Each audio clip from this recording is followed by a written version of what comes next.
आप मुझे देख रहे हैं MNS न्यूज लाइव पर। खबरों की शुरुआत करें इससे पहले एक नजर आज की हेडलाइंस पर।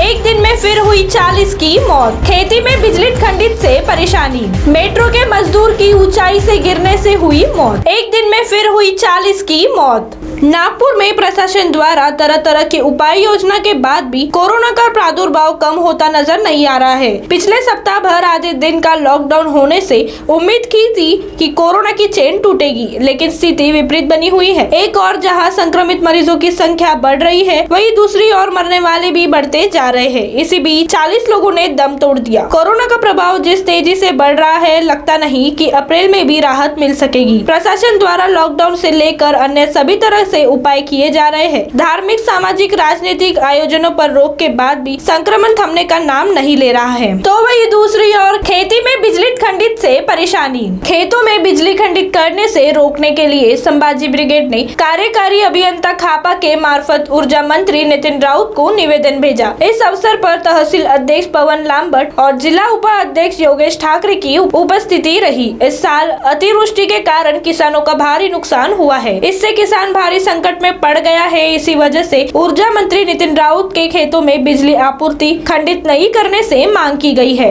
अन्यथा संभाजी ब्रिगेड की ओर से राज्य भर में धरना आंदोलन और ताला ठोकर आंदोलन करने की चेतावनी दी गई। इस अवसर पर तहसील अध्यक्ष पवन लांबट, संभाजी ब्रिगेड के योगेश ठाकरे, विनोद तांदुलकर, रामू कोलते, शिव भूरिया, राहुल हिवरकर, विक्की उइके, लेखराज शेंडे आदि उपस्थित थे। तो वही तीसरी ओर मेट्रो के मजदूर की ऊंचाई से गिरने से हुई मौत। पारडी थाना अंतर्गत जारी महा मेट्रो प्रोजेक्ट में जारी निर्माण कार्य की साइट पर एक मजदूर की ऊंचाई से गिरकर मौत हो गई। मृतक नेहरू नगर तुमसर निवासी अविनाश रामूजी लांजेवार बताया गया। जानकारी के अनुसार दोपहर करीब 1:30 बजे अविनाश क्रेन की सहायता से ऊंचाई पर काम कर रहा था।